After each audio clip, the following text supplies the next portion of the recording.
तो कल की मूवी की जो एंडिंग है वो हमें आगे आने वाले पार्ट के कई सारे क्वेश्चनों का आंसर देती है। जैसे कि फॉर एग्जांपल के तौर पे ये प्रभास लास्ट में जब दीपिका पादुकोण को पकड़ के अपने बुज्जी के साथ बैठ करके जाता है तो वो कहां पर जाता है? क्या वो कॉम्प्लेक्स के लिए भाग जाता है? नहीं, वो आगे किसी अननोन जगह पे जाकर के गिरने वाला है। और तो और प्रभास जो था उसको खुद इस एजेंट मानस ने बोला था कि अगर तुम मुझे उस लड़की को ढूंढ के ला करके दोगे तो मैं तुम्हें खुद कॉम्प्लेक्स में लेकर के जाऊंगा। लेकिन ये एजेंट मानस तो यहीं पर मारा गया, तो अब हमारा प्रभास कॉम्प्लेक्स कैसे जाएगा? और तो और हमें इस मूवी के पार्ट 2 में कली वर्सेस कल्कि की कहानी नहीं दिखाई जाएगी, हमें कर्ण वर्सेस अर्जुन की कहानी दिखाई जाएगी, हमें दोनों की लड़ाई दिखाई जाएगी। और तो और हमारा प्रभास कर्ण कैसे बना और क्या इस भैरवा के अंदर काल भैरव भी समाये हैं जैसे कि कर्ण था? और सबसे इंपॉर्टेंट चीज, लास्ट में जब दीपिका पादुकोण इस दीवार से नीचे गिर रही थी तो प्रभास क्यों जंप करके उसे बचाया? इन सभी क्वेश्चन का आंसर तुम्हें इस एंडिंग एक्सप्लेनेशन वीडियो में मिलने वाली है। और तो और इसके बाद हम लोग आगे की स्टोरी भी बात करेंगे कि पार्ट 2 में ये स्टोरी किस तरीके से तुम्हें दिखाई जा सकती है। जैसे कि यहाँ पर जो सुप्रीम यास्कीन है हमारा, वो कोई विलन यानी वो कोई कली नहीं है, बल्कि वो अपने आप को एक भगवान समझता है। कौन सा भगवान समझता है आगे समझेंगे, लेकिन उससे पहले मुझे तुम्हें अच्छे से एंडिंग एक्सप्लेन करना पड़ेगा। तो इस एंडिंग की कहानी शुरू होती है जब हमारा भैरवा फाइनली शाम्बाला में पहुंच जाता है एंड अब वो पूरी कोशिश करता है कि वो कैसे भी करके उस लड़की को अपने साथ बैठा ले, क्योंकि अब उसका मोटिवेशन इतना ज्यादा स्ट्रांग हो चुका होता है उस लड़की को ले जाने के लिए कि वो कुछ भी कर सकता है। इवन वो उस लड़की के लिए अपने इस दोस्त तक से झूठ बोल देता है और उसे भी चकमा दे देता है। तो तुम देख सकते हो कि भैरवा किस हद तक जा सकता है इस लड़की को पाने के लिए। और सेम चीज वो ऐसा करता भी है। शाम्बाला आने से पहले वो फुल अश्वत्थामा की सभी लड़ाई और फाइटिंग स्टाइल और पूरे कॉस्ट्यूम को अच्छे से स्टडी करता है एंड वो पूरा सा स्टडी करने के बाद अपने बुज्जी को फुली मॉडिफाइड करने के बाद वो जब शाम्बाला में जाता है देन वो ये चीज सोच रखा होता है कि पक्का जब मैं लड़की को बचाने के लिए जाऊंगा तो मेरे सामने अश्वत्थामा आएगा जरूर। इसीलिए वो पूरा का पूरा एकदम प्रिपेयर होकर आया हुआ होता है एंड जैसे ही अश्वत्थामा दूसरी तरफ इस लड़की को लेकर के वहां से निकलते हैं, सामने एक और अश्वत्थामा आके खड़े हो जाते हैं, जो कि और कोई नहीं बल्कि हमारा भैरवा ही होता है, क्योंकि ऑब्वियसली उनके बारे में खूब स्टडी किया हुआ होता है। तो भाई उन्हीं का वेश धारण करके आ जाता है। पहले तो अश्वत्थामा कंफ्यूज हो जाते हैं, लेकिन फिर उन्हें समझ में आता है कि भाई ये मॉडर्न टेक्नोलॉजी का जमाना है, क्योंकि जस्ट पहले जो अश्वत्थामा और भैरवा की लड़ाई हुई थी तब भी भैरवा ने अपने इस नई टेक्नोलॉजी का यूज करके अपने कई सारे वर्जन बना करके अश्वत्थामा को कंफ्यूज किया था। तो यहाँ पर अश्वत्थामा को ये बात पता होती है कि ये और कोई नहीं बल्कि वही है, इसीलिए अश्वत्थामा सामने से जाकर के उससे फाइट करना स्टार्ट कर देते हैं एंड फाइट होती रहती है एंड अश्वत्थामा को धीरे धीरे रियलाइज हो जाता है कि हाँ ये वही है। लेकिन तभी अश्वत्थामा मार के उसकी लकड़ी को तोड़ देते हैं। लेकिन एक बात बहुत ही इंपॉर्टेंट है कि यहाँ पर भैरवा के हाथ में अश्वत्थामा की लकड़ी टच नहीं होती है। अगर भैरवा के हाथ से अश्वत्थामा की लकड़ी टच हो जाती ना तो उसी समय भैरवा के अंदर कर्ण की आत्मा आ जाती। लेकिन व्हाट अ कोइंसिडेंस कि उस समय ये दोनों साथ साथ लड़ाई कर रहे होते हैं और अश्वत्थामा उसी विजय धनुष से लड़ाई कर रहा होता है, लेकिन वो भैरवा के हाथ में टच नहीं होता है। एंड आफ्टर दैट भैरवा को एक पंच पड़ने के बाद वो अपने असली रूप में आ जाता है एंड आफ्टर दैट भैरवा भाई अश्वत्थामा से बहुत बुरी तरीके से मार खाता है। वो इस औरत यानी सुमति को पकड़ने के लिए जाता है, लेकिन हमारा अश्वत्थामा लिटरली उसका पैर पकड़ के पीछे की तरफ खींचने लग जाता है। लिटरली ये सोच सकते हो कि तुम भैरवा के जूतों में एक अच्छा खतरनाक रिपल्सर लगा हुआ है, बिल्कुल आयरन मैन टाइप का, एंड उससे वो बहुत भयंकर पावर जनरेट कर सकता है, लेकिन अश्वत्थामा अपने हाथों से उस रिपल्सर को रोक लेता है एंड भाई इस भैरवा को इतनी बुरी तरीके से पीटता है एंड दीवार में लड़ा करके इसे मारने ही वाला होता है, तभी सामने से बुज्जी आ जाती है एंड उसी वक्त ये बुज्जी को भी डिस्ट्रॉय कर देता है एंड भैरवा को भी उठा करके बुज्जी के ऊपर फेंक देता है। लेकिन अभी कहानी तो यहाँ से स्टार्ट होती है, क्योंकि भैरवा को ये बात पता होती है कि भाई ये बुढ़ा 1-to-1 हैंड फाइट में इजीली हरा देगा भैरवा को। इसीलिए इस बार हमारा जो भैरवा होता है वो फुली प्रिपेयर्ड होके आया हुआ होता है। वो क्या करता है, बिल्कुल अपने बुज्जी को एक भयंकर मॉन्स्टर यानी एक एप में कन्वर्ट कर देता है, जिसे हमें ट्रांसफॉर्मर्स मूवी में देखने को मिलता है। वैसे कन्वर्ट करने के बाद वो अश्वत्थामा को फुल फाइट के लिए चैलेंज करता है। लेकिन भैरवा के दिमाग में ये कहीं ना कहीं चीज होती है कि ये फाइट वो जीत जाएगा, क्योंकि उसने बहुत कोशिश की, बहुत मेहनत करके बनाया था अपने इस टेक्नोलॉजी को। लेकिन किसको क्या पता कि अश्वत्थामा एक भगवान है और भैरवा भगवान वाले कॉन्सेप्ट पे ज्यादा बिलीव नहीं करता था। उसे लगता था कि कॉम्प्लेक्स में जो रहता है वही भगवान है, उसके अलावा कोई भी भगवान नहीं है। इसीलिए इस भगवान वाले कॉन्सेप्ट पे उतना ज्यादा बिलीव नहीं करता था। इसीलिए वो सीधा अश्वत्थामा से लड़ने के लिए आ जाता है, लेकिन तभी पीछे से बाकी आर्मी भी शाम्बाला की आ जाती है। अब बाकी आर्मी जो शाम्बाला से पीछे से आती है वो एक्चुअली भैरवा से ही लड़ाई करने के लिए आई हुई होती है, क्योंकि उनका मेन पर्पज यही होता है कि कैसे भी करके उस लड़की को बचा लो। लेकिन तभी इस शाम्बाला के ऊपर पर एजेंट मानस का हमला हो जाता है। अब ये जो एजेंट मानस था, इसके हमले का रीजन बस एक ही है कि इसे भी वही लड़की ही चाहिए। देन यहाँ दूसरी तरफ भैरवा तो सबसे पहले इन आदमियों के ऊपर हमला करने ही वाला होता है, लेकिन मान लो एक सिचुएशन कि वहाँ पर एजेंट मानस नहीं आता, तो क्या भैरवा इन लोगों के ऊपर हमला कर देता? यस, बिल्कुल हमला कर देता, क्योंकि वो किसी भी हद तक जा सकता है। ये चीज हमें नहीं भूलनी चाहिए कि इस मूवी का हीरो भले भैरवा है, लेकिन भैरवा एक अच्छा बंदा नहीं है, वो भी एक बहुत बड़ा सेल्फिश बंदा है। ये चीज हमें बिल्कुल भी नहीं भूलनी चाहिए कि वो लिटरली इस आदमी को जिसने उस पर ट्रस्ट किया, उसको धोखा दे करके शामबाला में आया है। वो इतना ज्यादा सेल्फिश है कि उसने अपने कैप्टन तक को धोखा दे दिया। हाँ, वो अलग बात है कि कैप्टन भी इसे धोखा दे रहा था, लेकिन धोखा तो इसने भी दिया ना, ये भी तो सीखा है ना धोखा देना। तो कोई बड़ी बात नहीं थी कि अगर ये नॉर्मल लोग सामने आ जाते और इससे फाइट लेते तो क्लियरली ये सबको मारते चला जाता, किसी को भी नहीं छोड़ता। और ये चीज मैं अभी आगे प्रूव भी करूंगा कि भैरवा हमारा कितना ज्यादा डेस्परेट है सुमति को लेकर के, मतलब सुमति को ले जाने के लिए, मतलब 1 मिलियन यूनिट से कॉम्प्लेक्स में जाने के लिए कितना ज्यादा डेस्परेट है। और ये चीज हमें मूवी की शुरुआत से ही दिखाई जाती है कि हमारा भैरवा बहुत डेस्परेट है कॉम्प्लेक्स जाने के लिए। शुरू से लास्ट तक वो बस कॉम्प्लेक्स ही कर रहा है। इसीलिए जब वहां पर नॉर्मली हमला हो जाता है बाहर से एजेंट मानस की तरफ से, देन बाकी आर्मी तो उधर कन्वर्ट हो जाती है जाके लड़ाई करने के लिए, और इधर भैरवा वर्सेस अश्वत्थामा वाला गेम पूरा चलना शुरू होता है। यहाँ भैरवा वापस से अश्वत्थामा की तरफ बढ़ता है और अश्वत्थामा इस बार फुल्ली प्रिपेयर्ड होता है, बट भैरवा भी प्रिपेयर्ड होता है। लेकिन यहाँ पर एक चीज बड़ी चेंज हो जाती है, यहाँ पर अश्वत्थामा अपने आप को ना थोड़ा सा अपग्रेड करता है अकॉर्डिंग टू द सिचुएशन। क्योंकि अगर हम फर्स्ट वाली सिचुएशन की बात करें, इससे पहले जब अश्वत्थामा और भैरवा की फाइट हुई थी, देन वहां पर भैरवा बड़ा दिमाग लगा रहा था, लेकिन अश्वत्थामा अपने पावर का यूज कर रहे थे। पहली वाली फाइट में जहां पर वो सुमति को पकड़ने के लिए इस डेजर्ट में जब फाइट हो रही थी, तो हर एक फाइट सीक्वेंस को देखना, अश्वत्थामा बस अपने पावर का यूज किए जा रहे थे, लेकिन भैरवा लगातार अपने दिमाग का यूज कर रहा था। उनके हाथ में वो लॉक लगा देना भैरवा का स्मार्टली, लेकिन फिर अश्वत्थामा लॉक तोड़ देते हैं। भैरवा का इजीली उनको ले आकर के फेक ट्रैप में फंसा देना और इस दीवार के इस घर को उनके ऊपर गिरा देना, लेकिन फिर भी अश्वत्थामा मर जाते हैं। फिर भैरवा का दिमाग लगा करके उनके हाथ में सीकड़ बांध के उनको ऊपर लटका देना, फिर भी भैरवा इसमें फंस जाता है। तो इन सभी चक्करों में हमको क्या देखने को मिलता है कि अश्वत्थामा बस अपनी पावर का इस्तेमाल कर रहे थे, लेकिन वहां पर भैरवा अपने दिमाग का इस्तेमाल कर रहा था। लेकिन यहाँ पर जो भैरवा था वो अपने दिमाग और पावर दोनों का इस्तेमाल करने के लिए सोचा था, लेकिन यहाँ पर जो अश्वत्थामा थे वो अब धीरे धीरे करके इवॉल्व करके अपना दिमाग लगाने की कोशिश कर रहे थे, और उन्होंने इस फाइट को अपने दिमाग से ही जीता। क्योंकि जब यहाँ पर भैरवा और अश्वत्थामा की फाइट होती है, देन इजीली अश्वत्थामा भैरवा के इस बड़े बुज्जी के हाथ को आसानी से रोक देते हैं, और अश्वत्थामा के पास इतनी पावर होती है कि लिटरली जो बुज्जी होती है उसका पैर वहां की जमीन में खिसकने लगता है। उसी समय हमारे भैरवा को यह बात पता चल जाता है, भाई इनसे लड़ना कोई आसान बात नहीं है। बट दोनों में पटका पटकी बहुत खतरनाक तरीके से होता है, और फाइनली जो भैरवा होता है वो उठा करके अश्वत्थामा को नीचे फेंक देता है, जिससे भैरवा बहुत ज्यादा खुश हो जाता है, फाइनली मैंने हरा दिया, यस। और ये चीज भैरवा की इस मेंटेलिटी को प्रूव करती है कि भैरवा अगर कुछ भी चाहे तो वो कुछ भी कर देगा। लिटरली वो कुछ भी करने के लिए किसी भी हद तक जा सकता है। लाइक अगर उसे वो चीज पाने के लिए तुम्हें भी मारने की जरूरत पड़े ना, तो तुम्हें भी मार देगा, उसके लिए कोई भी बड़ी बात नहीं है। तो यहाँ पर इसीलिए अश्वत्थामा को गिराने के बाद वो इतना ज्यादा खुश फील कर रहा होता है, इतना ज्यादा हैप्पी फील कर रहा होता है कि फाइनली मैंने एक बंदे को हरा दिया। तो उसकी डेस्परेशन देख सकते हो कि वो बहुत ज्यादा हार्ड वर्किंग है, और अगर वो किसी चीज को चाह लेता है तो उसको वो लेके ही छोड़ता है, लेकिन उसका गोल, उसका एम्बिशन और उसका लक्ष्य बहुत गलत है। मतलब वो जिस चीज को भगवान समझ रहा है, जिस चीज को वो एक बहुत अच्छी जगह समझ रहा है, एक्चुअली उसे अभी ये बात नहीं पता है कि वो कितने ज्यादा लोगों के सैक्रिफाइस से वो चीज बनी है। इसीलिए वो अच्छाई के पीछे नहीं भाग रहा है, वो बस अपने के पीछे भाग रहा है। लेकिन आगे फिर उसे ये चीज समझ में भी आएगी, क्योंकि वही कॉम्प्लेक्स को खत्म करेगा आगे जाकर के। खैर यहाँ पर वो अश्वत्थामा को तो पटक देता है फिर से, लेकिन अश्वत्थामा इस बार उसका पैर पकड़ करके उसे भी अपने साथ गिरा लेते हैं। बट फिर भी हमारा भैरवा तो भैरवा ही है, वो उठता है और फिर से इन दोनों लोगों में लड़ाई होनी शुरू होती है, जिसमें से इस बार अश्वत्थामा अपना क्लियरली दिमाग लगाते हैं, और यहाँ पर भैरवा फेल हो जाता है। भैरवा यहाँ पर थोड़ा पावरफुल बन के आया हुआ होता है, वो अपने दिमाग का यूज उतना नहीं करता है, पावर का फुल यूज करता है। लेकिन यहाँ पर अश्वत्थामा अपने दिमाग का यूज करते हैं, क्योंकि पावर के मामले में यहाँ पर अश्वत्थामा भैरवा को कंपेयर नहीं कर सकते थे, क्योंकि भैरवा के पास एक बहुत बड़ा मॉन्स्टर था,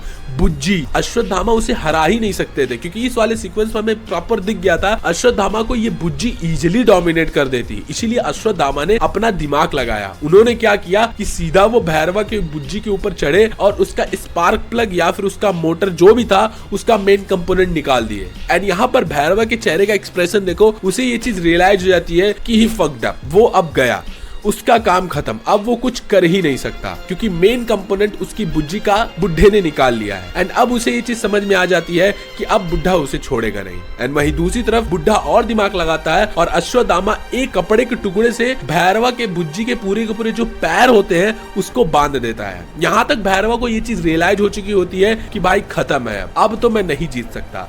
एंड सेम वही होता भी है, अश्वत्थामा उसे पटक करके उसके ऊपर उठा करके फेंक देता है लिटरली, और इतना तेज फेंकता है जो तुम ध्यान से देख सकते हो कि वो सीधा जाके सीढ़ी में धंस जाता है, वहां गिरता भी नहीं है, सीधा धंस जाता है, अंदर घुस जाता है। इससे कि हमें प्रूव ये चीज होती है कि हमारा अश्वत्थामा है वो बहुत पावरफुल है, बट भैरवा भी हमारा कम पावरफुल नहीं है, क्योंकि मूवी की स्टार्टिंग से ये चीज तुम देखते आओ, जितनी बार अश्वत्थामा भैरवा को मार रहा था और जितनी बार भैरवा मार खा रहा था, उसके चेहरे से 1% भी खून नहीं निकल रहा था, उसके चेहरे में जरा सा भी तुम्हें चोट का निशान नहीं दिखेगा। और ये एक बहुत ही भयंकर सिंबोलिज्म था कि भैरवा कोई नॉर्मल इंसान है ही नहीं, क्योंकि अगर डायरेक्टर ने किसी भी आदमी के चेहरे पे खून नहीं दिखाया, उसको इतना पीटा जा रहा है फिर भी उसको उठा करके दीवार में घुसाते चला गया था एक सीन में अश्वत्थामा, जब उनकी डेजर्ट में फाइट हो रही थी, भैरवा को घंटा फर्क नहीं पड़ा, भैरवा को जरा सा भी स्क्रैच तक नहीं आया, उसके ऊपर पूरी की पूरी बिल्डिंग गिर गई, पूरा का पूरा स्टैचू गिरा दिया अश्वत्थामा ने। फिर बाद में भैरवा उठता है तो उस टाइम बाकी बाउंटर हंटर होते हैं जो उसे सस्पेंड कर देते हैं, उस टाइम भी देखोगे तो भैरवा को स्क्रैच तक नहीं आया हुआ होता है। सेम चीज यहाँ भी होती है, लेकिन इस बार भैरवा को एक्चुअली चोट लगती है लेकिन खून नहीं निकलता, बट वो यहाँ पर हार मान जाता है क्योंकि अब उसके पास उतनी हिम्मत बची ही नहीं होती। तुम जरा सा सोचो यार, भैरवा अब और क्या कर सकता है? भैरवा ने अपनी पूरी कोशिश की, मैं यहाँ पर उसकी 100% सपोर्ट करता हूँ, क्योंकि सोचो कि यार स्टार्टिंग में उसने फाइट किया, दिमाग लगाया, दिमाग से फुल एनालाइज किया, अश्वत्थामा के स्टेप्स को, अश्वत्थामा के फिगर को एनालाइज करके उसने अपना खुद का मॉडिफाई किया बुज्जी को, और तो और उसको एनालाइज करके उसका वेश धारण करके उसके पास गया, उससे लड़ाई किया, पावर का इस्तेमाल किया, लेकिन फिर भी वो यहाँ पर हार गया। और मे भी ये चौथी या पांचवी बार अश्वत्थामा से फिर से पीटा गया। शुरू से पिटी रहा था ये अश्वत्थामा से, लास्ट में भी अश्वत्थामा से पीटा गया और अश्वत्थामा इसे उठा करके सीढ़ी में फेंक देते हैं। लेकिन इस बार जो होता है वो काफी यूनिक होता है। दूसरी तरफ एजेंट मानस का हमला बहुत भयंकर बढ़ चुका होता है और एजेंट मानस सभी के सभी आर्मी जो शाम्बाला की होती है उसको खत्म करके अंदर आ चुके होते हैं। लेकिन इस बार अश्वत्थामा के ऊपर एक ऐसा वेपन फेंका जाता है एजेंट मानस की तरफ से कि अश्वत्थामा उसे छुड़ा ही ना पाए। मतलब एजेंट मानस को ये चीज पता होती है और कॉम्प्लेक्स वालों को ये चीज पता होती है कि किस तरीके से इस बुढ़े को ट्रैप करना है, एंड वो इस तरीके से उसको ट्रैप कर देते हैं कि वो बुढ़ा यानी अश्वत्थामा अपने हाथ को छुड़ा ही नहीं पाता है। और यहाँ पर एजेंट मानस आकर के उस लड़की को पकड़ भी लेता है और ले जाने वाला होता है। बट यहाँ पर जो होता है वो काफी सरप्राइजिंग होता है। यहाँ पर जैसे ही वो डंडा, वो फूल, जैसे ही वो पेड़ जल रहा होता है, वहां पर एक पत्ती होती है। ये पत्ती हमें स्टार्टिंग में भी दिखाई गई थी एज अ सिंबोलिज्म के तौर पे, और यही पत्ती आकर के उस विजय धनुष पे लगती है और वो विजय धनुष हमारे भैरवा के हाथ में लगता है। अब ऐसा मानो कि ये जो भैरवा की आइडेंटिटी थी उसके अंदर पहले से ही कर्ण मौजूद था, और ये कर्ण कब मौजूद हुआ इसके लिए हमें इंटरवल वाले सीक्वेंस में जाना पड़ेगा। याद करो उस वाले सीन में जब भैरवा हमारा मस्त कॉम्प्लेक्स से बाहर निकाल दिया जाता है उसे, और यहाँ बाहर बैठ करके वो दारू पी रहा होता है। लेकिन जब यहाँ पर देखो, जब वो चक्र गोल सा उसके ऊपर गिरा होता है, लोगों के ऊपर गिर रहा होता है वो गोल सा चक्र, देन भैरवा ही अचानक से उसे बचाता है। बट उसके एक्सप्रेशन को देखोगे, जैसे ही वो उसे बचाता है देन उसके अंदर किसी न किसी अलग आइडेंटिटी का प्रवेश होता है। मतलब भैरवा उस चक्र को नहीं रोकता, उसके अंदर की जो आइडेंटिटी है, जो भी आइडेंटिटी है, मे बी कर्ण आइडेंटिटी है, वो आकर के हाथ से रोकती है। बट भैरवा फिर लास्ट में अपने आप को फिर से जगाता है। ऐसा मानो कि वो एक चीज किया ही नहीं, एंड जैसे ही वो अपने आप को मुंडी हिला करके जगाता है, देखता है कि उसने मैंने ये क्या कर दिया, एंड लास्ट में बात बोलता भी है, कुछ तो बदल गया है बुच्चे।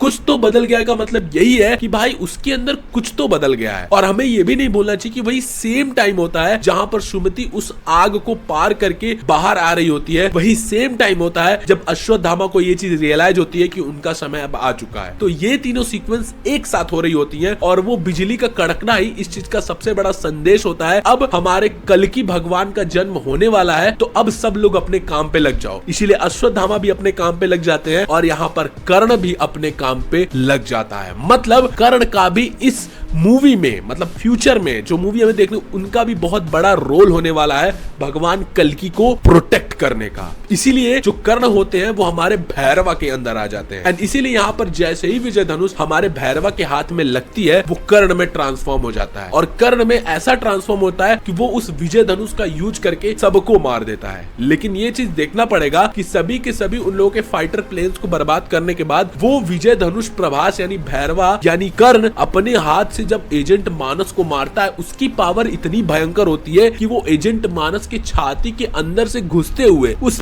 प्लेन को पार करके नीचे गिरता है, जो कि हमें बताता है कि कर्ण यहाँ पर कितना ज्यादा गुस्सा है और कितना ज्यादा पावरफुल है। बट फिर वहीं वो सुमति को अपने गोद में लेकर के कर्ण आते हैं, वहां पर हमें भैरवा नहीं दिखता, वहां पे हमें कर्ण दिखते हैं। मतलब कर्ण का भी इस मूवी में एक बहुत ही भयंकर पर्पज होने वाला है, वो भी कल्कि को ही प्रोटेक्ट करेंगे। एंड जब वो नीचे लेकर के उतरते हैं देन बुज्जी आकर के भैरवा को बुलाती है। मतलब ये है कि ये जो सारी चीजें हुई है वो बुज्जी पहले से ही देख रही थी। मतलब ये कि अब भैरवा को ये बात नहीं पता है कि उसके साथ अभी क्या हुआ था, लेकिन बाद में जब बुज्जी उसे बुलाती है भैरवा को याद आता है। देन भैरवा जब अपने हाथ में इस लड़की को देखता है, भैरवा सोचता है कि भाई अच्छा टाइम मिल गया, अब इसे यहाँ से लेकर के चलते हैं। एंड वो तुरंत ही बुज्जी में बैठ जाता है एंड बुज्जी उससे बोलती भी कि हम जाएंगे तो जाएंगे कहाँ, कॉम्प्लेक्स में तो हम जा नहीं सकते, एजेंट मानस मारा गया तो हम कहाँ जाएंगे। एंड दूसरी तरफ अमिताभ बच्चन यानी अश्वत्थामा अपने हाथों को छुड़ा भी लेता है। देन यहाँ पे प्रभास चलता है, कहता है कि फुल थ्रॉटल लगा दो। फुल थ्रॉटल मतलब अपने बुज्जी की पूरी एनर्जी लगा दो। बुज्जी बोलती है कि हम कहीं भी जाकर के गिर सकते हैं। भैरवा बोलता है ठीक है। मतलब ये कि आगे वो लोग कॉम्प्लेक्स नहीं जाएंगे, ये लोग इतना फास्ट भगाते गए अपने बुज्जी को कि वो लोग कहीं दूर जाके गिरेंगे, मे बी किसी डेजर्ट में, मे बी किसी ऐसे एरिया में जहां पर वो लोग जानते ना हो, क्योंकि अब कॉम्प्लेक्स जाने का कोई मतलब ही नहीं है। क्योंकि जो एजेंट मानस उन लोगों को जुबान दे चुका था वो एजेंट मानस खुद मर गया और उसको मारने वाला और कोई नहीं बल्कि भैरवा था। अब एजेंट मानस कॉम्प्लेक्स वाले लोगों को थोड़ी ना पता है कि कर्ण आकर के मारा है, उन लोगों को तो यही लगेगा ना कि एक भैरवा जो कि बाउंटी हंटर है उसने ही मारा है। तो मतलब ये अब भैरवा कभी भी कॉम्प्लेक्स नहीं जा पाएगा, मतलब उसका सपना कॉम्प्लेक्स में जाकर के रहना वो कभी भी पूरा नहीं हो पाएगा। अब उसे कॉम्प्लेक्स के पूरा अगेंस्ट ही बना दिया गया है। अब भैरवा इसके आगे जो कहानी होगी वो कुछ इसी तरीके से होगी कि भैरवा कहीं दूर जाकर के गिरेगा एंड उसके बाद जो बुज्जी है वो उसे पूरी कहानी समझाएगी कि उसके अंदर कैसे वो कर्ण की आत्मा आई। और यहाँ पर भैरवा को ये चीज रियलाइज भी होती है जब भैरवा बैठ करके बुज्जी के साथ जाने की कोशिश करता है। देन यहाँ पर उसका टायर अश्वत्थामा रोकता है और बोलता है कि रुक जाओ मित्र। भैरवा ये बात अपने कानों से सुनता है एंड थोड़ा सा बड़ा अनयूजुअल सा रिएक्ट भी करता है, ये मुझे मित्र क्यों बोल रहा है। इसका मतलब ये है कि जब जाकर के कहीं गिरेगा तो बुज्जी उसे पूरी कहानी समझाएगी एंड उसके बाद ही भैरवा का पूरा माइंड चेंज होगा। उसे पता चलेगा कि उसका एक्चुअली पर्पज क्या है, उसका गोल क्या है, वो यहाँ पर पैदा क्यों हुआ है। और ये पर्पज गोल के साथ में भी वो अपने अंदर काल भैरवा को भी डिस्कवर कर दे। हाँ, उसके अंदर एक आइडेंटिटी नहीं बल्कि दो आइडेंटिटी हो सकती है। पहला तो कर्ण की आइडेंटिटी होगी, दूसरा काल भैरव की भी आइडेंटिटी हो सकती है। क्योंकि मूवी की स्टार्टिंग से हमें ये बात बताई जा रही है कि भैरवा काल भैरव का ही रूप है। क्योंकि ये जो बुढ़ा है या शुरुआत में आकर के उसे मूर्ति भी देता है एंड फिर इसके ऊपर ये जो चक्र गिरता है तब भी हमें, मतलब इन सभी सीन में हमें काल भैरव का ही सीक्वेंस सिंबोलिज्म दिया गया है। मतलब भैरवा के अंदर दो आइडेंटिटी हो सकती है, कोई भी बड़ी बात नहीं है और वो टाइम टू टाइम आएगी। और तो और अब भैरवा के पास विजय धनुष भी हो चुका है एंड मे बी विजय धनुष अभी भी अश्वत्थामा के पास वो छोड़ करके चला गया होगा। नहीं, वो विजय धनुष एजेंट मानस की छाती में घुसा हुआ था। तो भैरवा जब वहां से भागा अपनी गाड़ी को लेकर के, बुज्जी को लेकर के, तो वो विजय धनुष अपने साथ में नहीं लेकर के गया। मतलब ये कि वो जितनी बार उस विजय धनुष को पकड़ेगा उतनी बार उसके अंदर कर्ण की आत्मा आ जाएगी। मतलब वो विजय धनुष एक तरीके से चाबी है कर्ण वाले आइडेंटिटी को अपने ऊपर लाने के लिए। एंड अभी वो विजय धनुष हमारे अश्वत्थामा के पास है। मतलब अब हमारा कर्ण नाम का कैरेक्टर तैयार हो चुका है। फिर उसके बाद हमें जो महाभारत का पूरा सीक्वेंस दिखाया जाता है, अश्वत्थामा जब याद करता है कि ये कौन सा कैरेक्टर था, देन उन्हें अचानक से याद आता है ये तो कर्ण है। लेकिन सबसे इंपॉर्टेंट चीज ये दिमाग में आती है कि अब तक अश्वत्थामा ने इनसे इतना लड़ाई किया लेकिन इनके चेहरे को देख करके वो पहचान नहीं पाए कि ये उनका परम मित्र कर्ण है। इसका रीजन भी कुछ इसी तरीके से आता है कि अश्वत्थामा को फाइट किए हुए यहाँ पर बीते हुए 10 से 20 हजार साल हो चुके हैं एंड उन्हें हो सकता है कि किसी भगवान का चेहरा भी ना याद हो। इसीलिए पहली बात तो वो ये चीज सोचना ही छोड़ चुके होंगे कि ऐसा चल रहा है या ऐसा हो रहा है। वो केवल और केवल उस छोटे से बच्चे जिसका नाम था राया उसको कहानी सुनाते थे एंड आफ्टर दैट जब विजय धनुष भैरवा के हाथ में पकड़ते हैं देन उन्हें याद आता है कि ये तो कर्ण है एंड फिर वो कर्ण की स्टोरी सुनाते हैं राया को कि एक्चुअली हुआ ऐसा था कि ये एक बहुत ही इंपॉर्टेंट फाइट में फंसे हुए थे, महाभारत की बात है, और सामने अर्जुन और भगवान श्री कृष्ण थे जो कि इन्हें जस्ट मारने ही वाले थे। लेकिन तब वहां पे कर्ण की एंट्री होती है जो कि आग के बीच के लपट से अपने रथ को लेकर के आता है अर्जुन से लड़ाई करने के लिए एंड यहाँ पर वो अश्वत्थामा से बोलता भी है कि देर तो नहीं हुई एंड आफ्टर दैट जब वो लड़ाई करता है देन यहाँ पर भगवान श्री कृष्ण उसके बारे में बताते हैं, जहाँ पर हमारा कर्ण एक तीर मारता है जिससे अर्जुन का रथ 2 कदम पीछे जाता है, वहीं अर्जुन जब एक तीर मारता है तो कर्ण का रथ 10 कदम पीछे जाता है एंड इसी चीज पे अर्जुन बड़ा प्राउड फील करता है और भगवान श्री कृष्ण बोलता है कि देखा केशवा, उसने मुझे मारा, मेरा 2 कदम रथ पीछे गया, मैंने उसको मारा तो उसका 10 कदम रथ पीछे गया। एंड ये चीज भगवान कृष्ण से क्लियर भी करते हैं कि ऐसा कुछ भी नहीं है, वो बहुत ही ज्यादा पावरफुल है। तुम्हारे रथ पे मैं हूँ जिसने पूरी दुनिया बनाई है, हनुमान जी ऊपर बैठे हुए हैं, 2 कदम अगर उसने हिला दिया ना समझ लो बहुत भयंकर योद्धा है, वो कुछ भी कर सकता है। और ये एक्चुअली माइथोलॉजी में सच भी बात है कि सबसे बड़ा योद्धा अगर कोई महाभारत में था कर्ण ही था, वो बहुत ही भयंकर योद्धा था। लेकिन ये बात है कि उसके श्राप की वजह से ही वो मारा गया। और इस सीन में हमें ये चीज देखने को भी मिलती है कि जब कर्ण अपने विजय धनुष को टाइट करके छोड़ने ही वाला होता है भगवान श्री कृष्ण के रथ यानी अर्जुन के रथ पे, लिटरली अर्जुन के रथ के घोड़े कांप रहे होते हैं, चिल्ला रहे होते हैं, वो पीछे हटने की कोशिश करते हैं बट भगवान श्री कृष्ण उनको अपने हाथों से ऐसे कंट्रोल करते हैं, खींच के रखते हैं कि वो घोड़े अपने प्लेस से हटे मत, जो कि हमें कर्ण की पावरफुलनेस को एक्सप्लेन करता है कि जब कर्ण सामने खड़ा होता है धरती तक कंपन करने लग जाती है और घोड़े भी हिल जाते हैं पूरे के पूरे। लेकिन सामने भगवान श्री कृष्ण खड़े हैं तो वो तो किसी को भी संभाल लेंगे। और ये चीज हमें यही आइडेंटिफाई करने को मिलता है, Karna is not a small character. और वहीं अर्जुन का जो धनुष होता है जिसका नाम होता है गांडीव, वो धनुष दूसरी तरफ उठा लिया होता है सुप्रीम यास्किन, क्योंकि सुप्रीम यास्किन को वो एक ड्रॉप मिल जाता है सुमति से एंड वो एक ड्रॉप से सुप्रीम यास्किन पूरा का पूरा पावरफुल हो जाता है। लेकिन सुप्रीम यास्किन के एक चीज को देखना कि पहले जब सुप्रीम यास्किन पतला सा टुकड़ा था देन वो एक एनर्जी लेता था, उसके पीछे देखो कई सारे तार लगे हुए थे उसके खोपड़ी में, उसके पीठ में, लेकिन जैसे वो एक ड्रॉप पीता है वो सारी खोपड़ी से वो तार हट जाते हैं। मतलब ये है कि वो उन तार से एनर्जी लेता था, मतलब उसके पास एनर्जी का कोई सोर्स नहीं था और वो बस उन्हीं तारों से मतलब उन्हीं वायर से एक एनर्जी सोर्स था उसके लिए। लेकिन जैसे ही वो उसे एक बूंद मिली वो एनर्जी सोर्स सारे के सारे हट जाते हैं। और वही हमें देखने को मिलता है उनके अगल बगल देखोगे तो कई सारे और ह्यूमनॉइड स्ट्रक्चर्स रखे हुए होते हैं। स्ट्रक्चर्स मतलब कई सारे और इंसानी तरीके की बॉडियां रखी हुई होती हैं, जो कि ये एक्सप्लेन करती हैं क्या सुप्रीम यास्किन एक बॉडी से दूसरे बॉडी में ट्रांसफर होता है? नहीं, सुप्रीम यास्किन एक्चुअली अपने आप को कली समझता ही नहीं है, क्योंकि वो जिस तरीके से एक ड्रॉप पाने के बाद इस गांडीव को उठाता है और अपना पोजीशन लगाता है हाथों से, वो भगवान श्री कृष्ण की तरीके की पोजीशन होती है।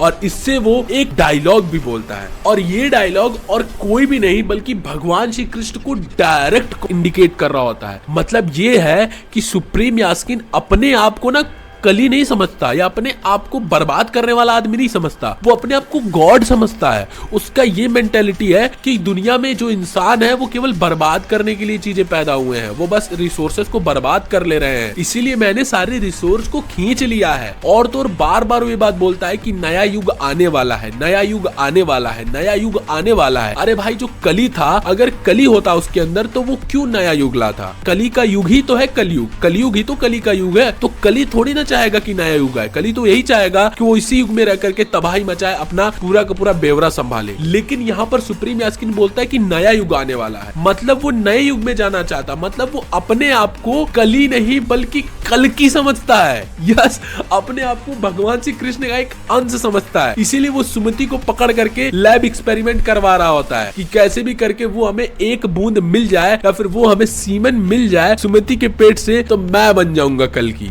यस, मैं बन जाऊंगा कल्कि, और जो भी कल्कि बनने वाला होगा वो जाए बाढ़ में, मुझे कल्कि बनना है। लेकिन यहाँ पर थोड़ा सा चेंजमेंट है, वो कल्कि तो बनना चाहता है लेकिन उसके अंदर अगर तुम ध्यान से देखोगे तो उसके अंदर एक और आइडेंटिटी है। इस वाले सीन में जब जो प्रोफेसर था वो उसको जब मारने की कोशिश करता है, देन वो जब बोलता है, देन उसकी आवाज सुनो, दुनिया पर अधिकार चलाने वाले तुम होते कौन हो और उसका विनाश करने वाले तुम कौन हो? ये क्लियरली इंडिकेट करती है कि सुप्रीम यास्किन के अंदर एक बंदा नहीं बल्कि एक और आइडेंटिटी है जो कि कली हो सकती है। मतलब कली ने उसके बॉडी को पोजेस किया है, लेकिन वो कली की तरह नहीं सोचता। कली उसको वैसा सोचवा रहा है जैसा वो सोच रहा है। कली का उसके बॉडी के अंदर अलग ही प्लान है, लेकिन इसका अलग ही प्लान है। जहां पर कली खुद अपने आप को कल्कि जितना पावरफुल बनाना चाहता है, वहां पर इसको ये लगता है कि मैं ही कल्कि हूँ। तो इन दोनों के अंदर का कॉन्फ्लिक्ट है। मतलब ये कि सुप्रीम यास्किन जो है वो कुछ भी नहीं है, जस्ट एक इंसान है, और वो इंसान पोजेस्ड हो चुका है एक आइडेंटिटी से। और ये थ्योरी ऐसे भी आती है कि इस वाले सीन को जब तुम देखोगे जहां पर हमारा अश्वत्थामा और भैरवा लड़ाई कर रहे होते डिजर्ट में, यहाँ पर तुम्हें एक एस्ट्रोनॉट का एक बहुत ही बड़ा स्टैचू देखने को मिलेगा।